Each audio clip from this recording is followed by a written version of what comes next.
கிரிக்வேட் ஃபேன்ஸுக்கு வணக்கம். நம்ம யார் ஆர்சிபியில் அந்த பவுலிங் யூனிட்டில் வரப்போகிறா, யார் வெளில போகிறா, யார் உள்ளே இருக்க போகிறா, பவுலிங் யூனிட்டில் என்னென்ன மாற்றம் பண்ண போகிறாங்க, எந்த மாதிரியான ஒரு எக்ஸ்பீரியன்ஸ் வரப்போகிறாங்க, ஒரு யங்ஸ்டர் வரப்போகிறாரா அப்படிங்கிறது இந்த வீடியோவில் நம்ம ஃபுல்லாக அனலைஸ் பண்ணி பார்த்துடலாமா? ஃபர்ஸ்ட் டைம் சேனலுக்கு வரீங்கன்னா சேனலை சப்ஸ்கிரைப் பண்ணிவிட்டு பாருங்கள். அப்போ தான் உடனுக்குடனே வீடியோ உங்களே தேடி வரும். வாங்க வீடியோக்குள்ளே போயிடலாம்.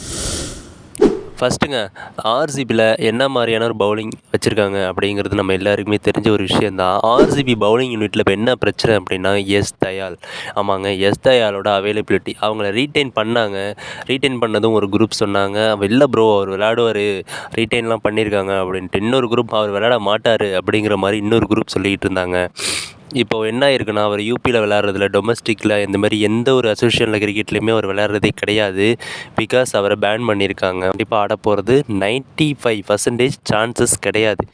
இப்போ எஸ் தயாலோட அந்த அவைலபிலிட்டிக்கு, அவரோட ஈக்குவலேஷனுக்கு யாரை கொண்டு வரலாம் அப்படின்னா, ஒரு ஆகாஷ் தீப் எடுத்துருக்கலாமா? அந்தமாரிலாம் நிறைய கேள்வி போயிட்டுருக்கும்போது மங்கேஷ் யாதவ் ஒரு யங்ஸ்டர் நம்பி கண்டிப்பாக உள்ளே போகலாங்க. சூப்பராக கலக்கிட்டு இருக்காரு. யூபிலையும் சரி, டொமஸ்டிக்லையும் சரி, 9 மேட்ச்சில் 18 விக்கெட்ஸ் எடுத்திருக்காரு. நல்ல எக்கானமி வச்சுருக்காரு. நல்லா யார்க்கு நெயில் பண்ணுறாரு.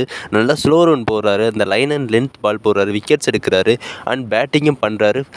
எஸ் தயாலுக்கு பர்ஃபெக்ட் ரீப்ளேஸ்மெண்ட்டாக நான் சொல்லுவேன். கண்டிப்பாக மங்கேஷ் யாதவ் ஒரு யங்ஸ்டரை நம்பி கண்டிப்பாக போகலாங்க.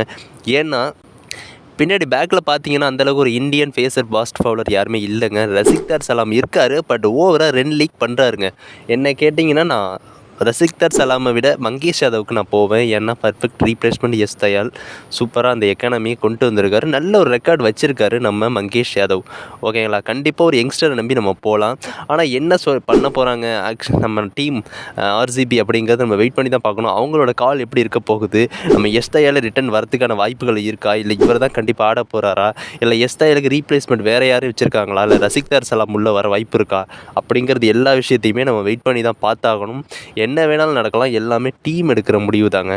ஓவராலாக ஆர்சிபியோட பவுலிங் யூனிட் எடுத்து பார்த்தீங்கன்னா, புவி கண்டிப்பாக ஓப்பன் பண்ணுவாருங்க. இது 100%. புவி உள்ளே இருப்பார். எத்தனை மேட்சஸ் விளையாண்டுருக்காரு, எவ்வளோ மேட்சஸ் பவுல் பண்ணியிருக்காரு, எவ்வளோ பிக்சர்ஸ் பார்த்துருப்பாரு.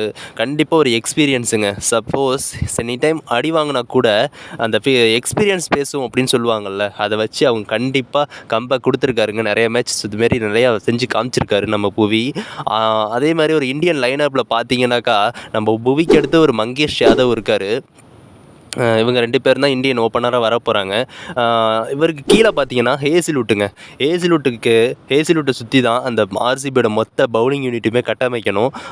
ஏன்னா ஹேசிலுட்டு அந்த டீமோட நம்பர் 1 பவுலருங்க. அவர் தான் கீ பவுலர் அந்த டீமில். ஹேசிலுட் ஒரு சைடு, புவி ஒரு சைடு. இவங்க 2 பேர் தான் முன்னாடி நிற்க போகிறாங்க. அவங்களுக்கு கீழே தான் அந்த மொத்த பவுலிங் யூனிட்டுமே வரப்போகுது அப்படின்னு தான் நம்ம சொல்லி ஆகணும். ஹேசிலுட் எத்தனை மேட்ச் வின் பண்ணி கொடுத்துருக்காரு. கையில் உள்ள மேட்ச், கையில் இல்லாத மேட்ச் எல்லாமே திரும்பி கொண்டு வந்திருக்காரு. நிறைய மேட்ச் சூப்பராகவே பவுலிங் பண்ணியிருக்கிறாரு. நிறைய மேன் ஆஃப் த மேட்ச், நிறைய அவார்ட்ஸு, சூப்பரான ஒரு வெரி எக்ஸ்ட்ரீம்லி ஒரு எக்ஸ்ட்ரானரி ஒரு பிளேயர்னு சொல்லலாம் ஹேசிலுட்டை.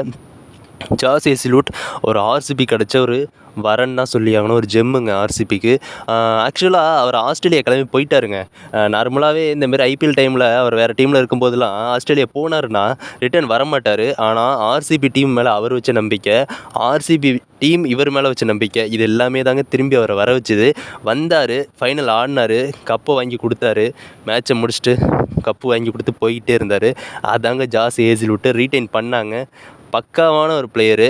இவர் தான் ஆர்சிபி டீமுக்கு மெயின் கோர் பவுலராக அமைய போகிறாரு. இவருக்கு கீழே தான் புவி அண்ட் மங்கேஷ் யாதவ் வரப்போகிறாங்க. ஓகேங்களா?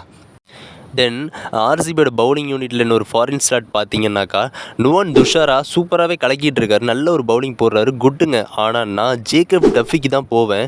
ஏன் ஜேக்கப் டஃபி அப்படின்னா, ஜேக்கப் டஃபி சூப்பரான ஒரு பிளேயருங்க.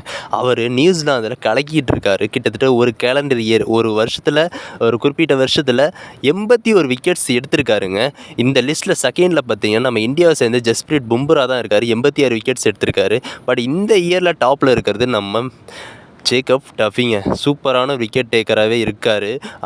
அவங்க நியூசிலாந்துடைய அந்த விக்கெட் லிஸ்ட்டில் எடுத்து பார்த்தீங்கன்னாக்கா, அந்த இயரில் அதுலேயும் ஜேக்கப் டஃபி தான் நம்பர் 1. அவருக்கு கீழே இருக்கிறாரு மேட் ஹென்ரி. கிட்டத்தட்ட 16 விக்கெட்ஸ் டிஃப்ரென்ஸில் இருக்கிறாங்க. பார்த்துக்குங்க என்ன மாதிரியான ஒரு பவுலர் நம்ம ஜேக்கப் டஃபி அப்படின்னு சொல்லிட்டு. நிறைய பேர் நினச்சிட்டு இருக்கீங்க ஜேக்கப் டஃபி ஒரு யங்ஸ்டர் அப்படின்னு சொல்லிட்டு. அவர் கெரியருக்கு யங்ஸ்டருங்க. ஆனால் ஆள் வந்து 13+ தாங்க. ஓகேங்களா, கிட்டத்தட்ட 35க்கு மேலே தான் இருக்குது அவரோட வயசு. அந்த மாதிரி ஒரு பிளேயர் தான் அவர். நல்ல ஒரு பிளேயர் தாங்க.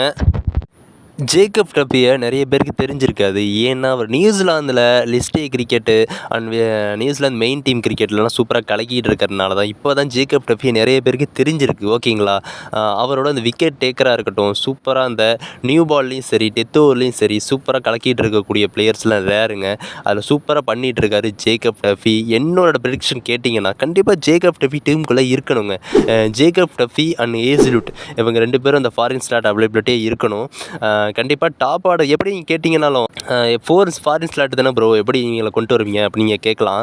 பட் என்ன கேட்டிங்கன்னா டாப்பில் ஃபில் சால்ட்டு, டிம் டேவிட்டோ, ரொமாரி ஷெபர்டோ யாரோ ஒருத்தவங்களை ஆட வச்சுட்டு ஏசிலுட் ஜேக்கப் டஃபியை நம்ம பாட்டமில் ஆட வச்சு தாங்க ஆகணும். ஏன்னா ஒரு எக்ஸ்ட்ரானரி ஒரு பவுலர்ஸை நம்ம உள்ளே வச்சுக்கிட்டு அவர் பெஞ்சில் உட்கார வைக்கிறதுங்கிறது சரி இல்லை. ட்ரை பண்ணலாம், எடுத்து ட்ரை பண்ணி பார்க்கலாம். 1 or 2 மேட்சஸ் எடுத்து ட்ரை பண்ணி பார்க்கலாம். அந்த கோர் செட் ஆனிச்சு, அந்த டீம் ஓகே, பவுலிங்குக்கும் அந்த பேட்டிங்க்கும் மேட்சிங் ஈக்குவல் ஆனிச்சு அப்படிங்கிற பட்சத்தில் கண்டிப்பாக நல்லா இருந்துச்சுன்னா அதே அப்படியே காம்பினேஷனே கொண்டு போகலாம் அப்படிங்கிற மாதிரி தான் என்னோடய ஒப்பீனியனு. அவரையும் டீமில் கொண்டு வரணும், ஹேசிலுட்டையும் டீமில் கொண்டு வரணும். நீங்கள் இமேஜின் பண்ணி பாருங்கள், ஹேசிலுட்டு அண்ட் புவி, ஜேக்கப் டஃபி, மங்கேஷ் யாதவ், ஒரு குர்னால் பாண்டியா, ஒரு ஸ்ரேயாஸ் சர்மா அப்படிங்கிற மாதிரி போகலாம். சூப்பராகவே இருக்கும். ஃபாஸ்ட் யூனிட்டு, 2 ஸ்பின்னரு அப்படிங்கிற மாதிரி நம்ம சூப்பராகவே போகலாங்க. இந்த டீமை அப்படியே நீங்கள் கொண்டு போகலாம், சூப்பராகவே இருக்கும். நல்லா யாரையுமே நீங்கள் இன்ஃபேக்டாக கொண்டு வரணுன்னா நம்ம ஸ்ரேயாஸ் சர்மாவை மட்டும் கொண்டு வந்தால் போதும்.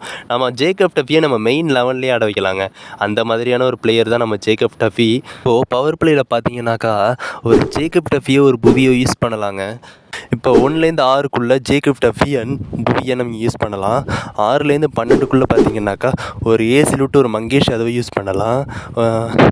ஒரு 12லேருந்து ஒரு 16க்குள்ளே பார்த்தீங்கன்னாக்கா again Jacob Duffy and Bhuvi use பண்ணலாம்.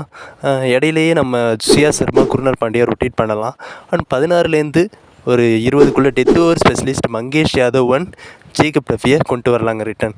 இந்த மாதிரி அந்த பவுலிங் யூனிட்டை கொண்டு போனாங்க ரஜத் பட்டிதார் அப்படின்னா டீம் இன்னும் சூப்பராகவே கோராகவே இருக்கும். பவுலிங் யூனிட் நெருப்பு மாதிரி இருக்கும். நம்ம ரஜத் பட்டிதார் கொண்டு வரணும்னா அதுக்கு ஃபஸ்ட்டு ஆர்சிபி மேனேஜ்மெண்ட் இவரை டீமுக்குள்ளே கொண்டு வரணும்.